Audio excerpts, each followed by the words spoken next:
히브리서 5장. 각 제사장은 사람들 가운데서 뽑혀서 하나님과 관계되는 일에 임명받습니다. 그리하여 그는 사람들을 위하여 예물과 속죄의 희생 제사를 드립니다. 그는 자기도 연약함에 휘말려 있으므로 그릇된 길을 가는 무지한 사람들을 너그러이 대할 수 있습니다. 그는 백성을 위하여 속죄의 제사를 드려야 하는 것과 마찬가지로 그 연약함 때문에 자기 자신을 위해서도 드려야 하는 것입니다. 누구든지 이 영예는 자기 스스로 얻는 것이 아니라 아론과 같이 하나님의 부르심을 받아서 얻는 것입니다. 이와 같이 그리스도께서도 자기 자신을 스스로 높여서 대제사장이 되는 영광을 차지하신 것이 아니라 그에게 너는 내 아들이라 오늘 내가 너를 낳았다 하고 말씀하신 분이 그렇게 하신 것입니다. 또 다른 곳에서 너는 멜기세덱의 계통을 따라 임명받은 영원한 제사장이다 하고 말씀하셨습니다. 예수께서 육신으로 세상에 계실 때에 자기를 죽음에서 구원하실 수 있는 분께 큰 부르짖음과 많은 눈물로써 기도와 탄원을 올리셨습니다.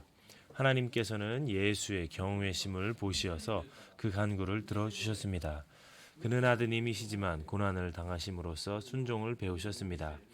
그리고 완전하게 되신 뒤에 자기에게 순종하는 모든 사람에게 영원한 구원의 근원이 되시고 하나님에게서 멜기세덱의 계통을 따라 대제사장으로 임명을 받으셨습니다. 멜기세덱에 관하여는 할 말이 많이 있지만 여러분의 귀가 둔해진 까닭에 설명하기 어렵습니다. 시간으로 보면 여러분은 이미 교사가 되었어야 할 터인데 다시금 하나님의 말씀의 초보적 원리를 남들에게서 배워야 할 처지에 놓여 있습니다. 여러분은 단단한 음식물이 아니라 젖을 필요로 하는 사람이 되었습니다. 젖을 먹고서 사는 이는 아직 어린아이이므로 올바른 가르침에 익숙하지 못합니다. 그러나 단단한 음식물은 장성한 사람들의 것입니다. 그들은 경험으로 선과 악을 분별하는 세련된 지각을 가지고 있는 사람들입니다. 6장. 그러므로 우리는 그리스도의 초부적 교리를 제쳐놓고서 성숙한 경지로 나아갑시다. 죽은 행실에서 벗어나는 회개와 하나님에 대한 믿음과 세례에 관한 가르침과 안수와 죽은 사람의 부활과 영원한 심판과 관련해서 또다시 기초를 놓는 일이 없어야 하겠습니다. 하나님께서 허락하시면 우리는 그렇게 할 수 있을 것입니다.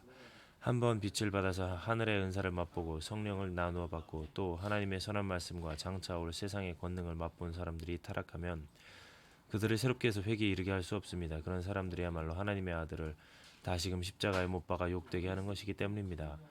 땅이 자주 내리는 비를 흡수하여 농사짓는 사람에게 유익한 농작물을 내주면 그 땅은 하나님께로부터 복을 받습니다. 그러나 가시덤불과 엉겅퀴를 내면 그 땅은 쓸모가 없어지고 저주를 받아서 마침내 불에 타고 말 것입니다.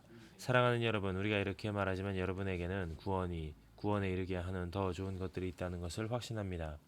하나님은 불의하신 분이 아니므로 여러분의 행위와 여러분이 하나님의 이름을 위하여 나타낸 사랑을 잊지 않으십니다. 여러분은 성도들을 섬겼으며 또 지금도 섬기고 있습니다. 여러분 각 사람은 같은 열성을 끝까지 나타내서 소망을 이루시기 바랍니다. 여러분은 게으른 사람이 되지 말고 믿음과 인내로 약속을 상속받는 사람들을 본받는 사람이 되어야 합니다.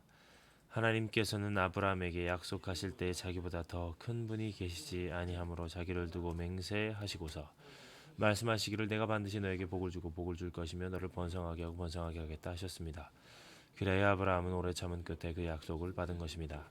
사람들은 자기보다 더 위대한 일을 두고서 맹세합니다. 그런데 맹세는 그들에게 모든 논쟁을 그치게 하여 주고 확정을 지어줍니다.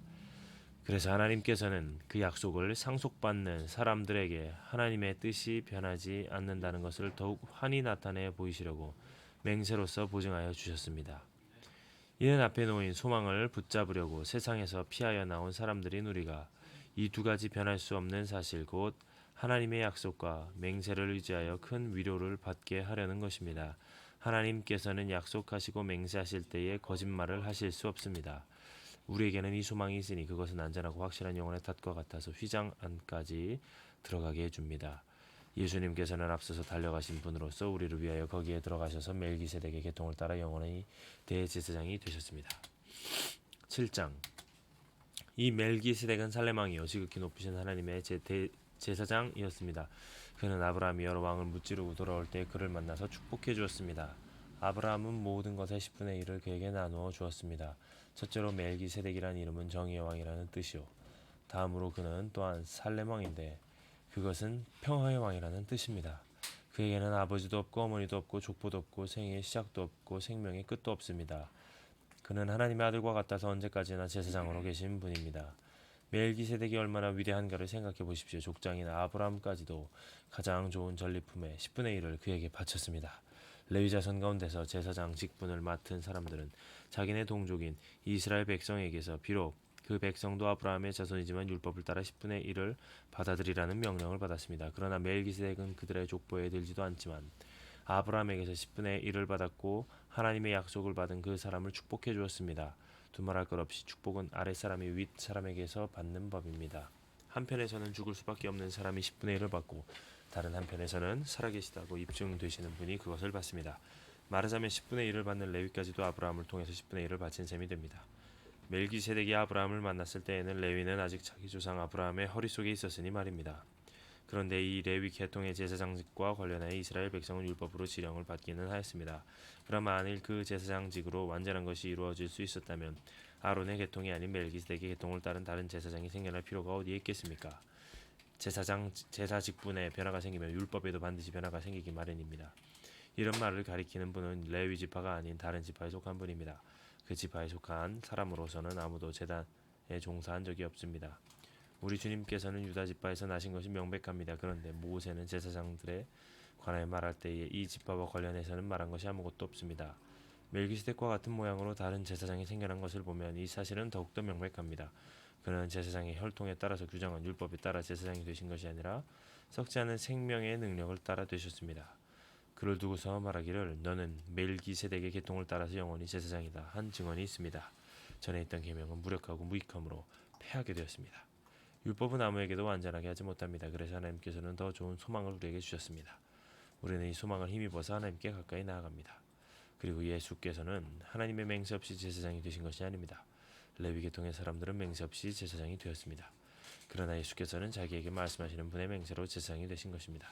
주님께서 맹세하셨으니 주님은 마음을 바꾸지 않으실 것이다. 너는 영원히 제사장이다 하셨습니다.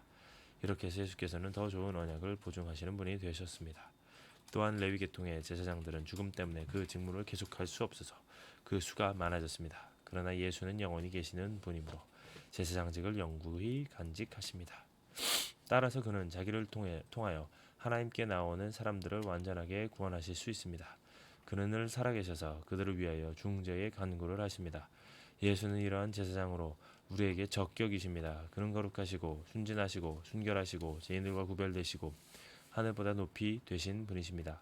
그는 다른 대제사장들처럼 날마다 먼저 자기 죄를 위하여 희생제물을 드리고 그 다음에 백성을 위하여 희생제물을 드릴 필요가 없습니다. 그는 자기 자신을 바쳐서 단 한 번에 이 일을 이루셨기 때문입니다.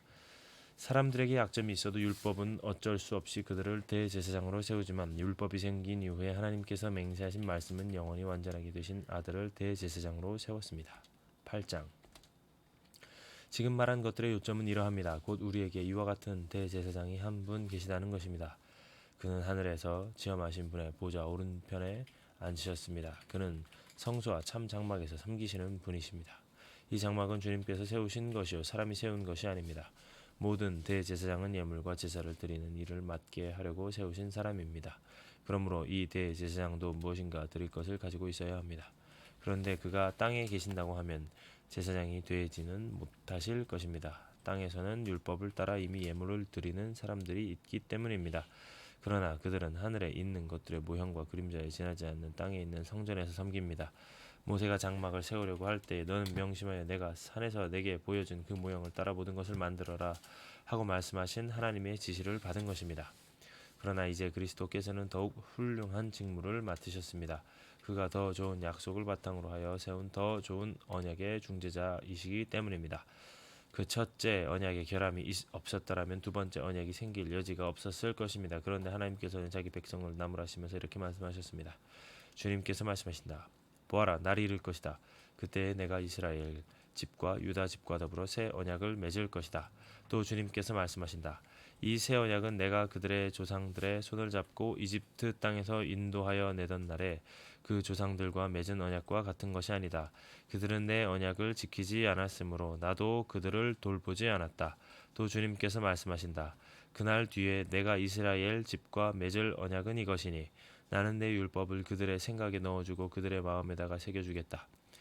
그리하여 나는 그들의 하나님이 되고 그들은 내 백성이 될 것이다.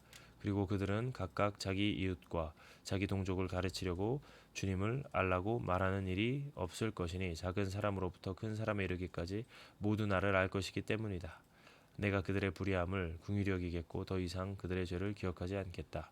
하나님께서 새 언약이라고 말씀하심으로써 첫 번째 언약을 낡은 것으로 만드셨습니다. 낡고 오래된 것은 곧 사라집니다.